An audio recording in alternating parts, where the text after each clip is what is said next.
Today I wanted to introduce you to some of the artwork done by Pablo Picasso. Picasso began to look at art in new ways and began to break apart objects and paint these shapes on a canvas, hence the name Cubism. It looks like a lot of objects from many different angles. Most Cubist art is made up of shapes, cubes, spheres, cylinders, and cones. The paintings look as though someone painted an object, cut them up, and rearranged them in a new way. So let's get started making our own cubistic artwork. Simple shapes like a bird, a fish, or a flower might be really well for this project. I keep those items very simple because you'll have a lot of opportunities to create lines, shapes, and designs into that project. Just start with one subject in your drawing. Once you've got the drawing done, use some lines or shapes to dissect your object and move right off the page.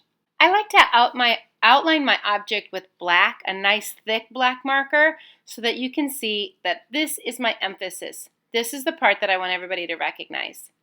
You'll notice that I grabbed a piece of paper that had a bunch of different patterns and shapes on there. But before I do the patterns and shapes, I wanted to give a color combination, analogous colors that are close to each other on the color wheel. So I tried to keep them pretty light or use the same colors inside my fish, and then opposite colors for my background. This is kind of the cool part about the project. Rather than drawing out all your patterns, try this instead. Color the shape with a light color, and then using a darker colored marker to add your patterns on top of the solid color. This creates lots of interesting texture and detail in a short amount of time. So again, I just colored in lightly with one color, and then I'm placing a darker color for my patterns and designs on top.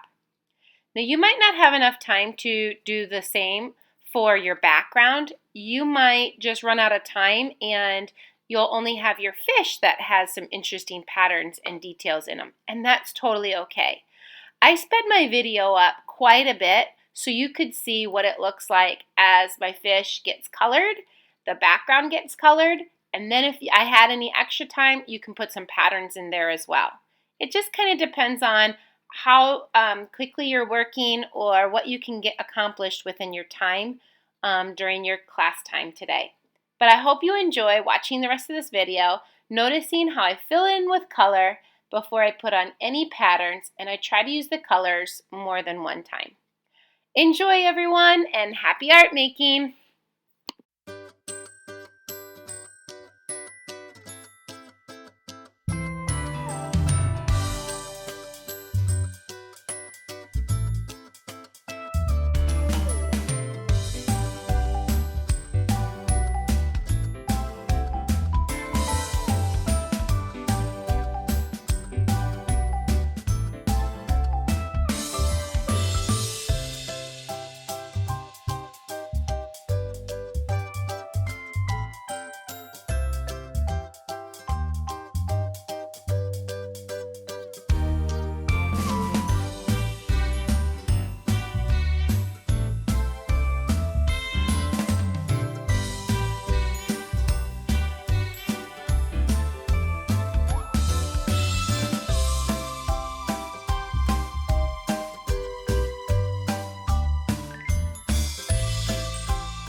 I love the way this project looks. There's so many different ideas and different patterns and shapes and designs.